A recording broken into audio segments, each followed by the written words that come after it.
As educators, we always tell our children to open their minds, to open their hearts and accept new things. This was a very unique opportunity, the Women in School Leadership Program, that allowed us to meet educators from Australia, open our minds, open our schools, share our thoughts, and realize that we have very similar, very common problems, issues, concerns. And sitting together, we all talked about the same things and we came up with some very interesting solutions, strategies, so that we could talk to our children and make our schools a little less stressed, talk about well-being, talk about resilience, talk about respect.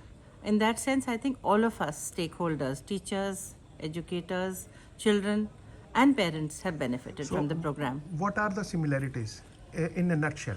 Well, one is parental expectations of their child. It's almost like a pandemic now. Parents want to live their life through their child, which is not helping either the parent or the child, and certainly not the school. The second thing is the stress that the children have to face, keeping in mind this expectation which has suddenly come up. In our generation, parents didn't expect much from us. Today's parent really wants to live his life or her life through the child. And that creates a stress which somehow gets reflected into school. So handling stress in one child, in one home is one thing. Handling that collective stress of 100 children in a school becomes quite a challenge. We are here for the second phase of the Women in Leadership program. This is the Victorian immersion phase that we have come here for. It is a great learning experience for all of us, and we are expecting a lot more learning to happen during this program. It is so exciting to see how schools are similar and they're working across the world, and yet there is so much of diversity and there is so much to learn from the systems that are across the world.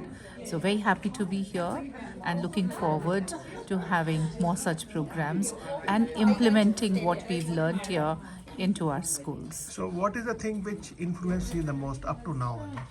So the diversity which is there in the Australian schools, the connect between the universities, the schools, the industry is something that has really inspired us, and we want to take it back. Our entire immersion program is on well-being of the schools, the total well-being of the schools. So it is very interesting to learn how the schools are endeavoring to focus on this one thing post-COVID, whether in Australia or in India. So it's a great program.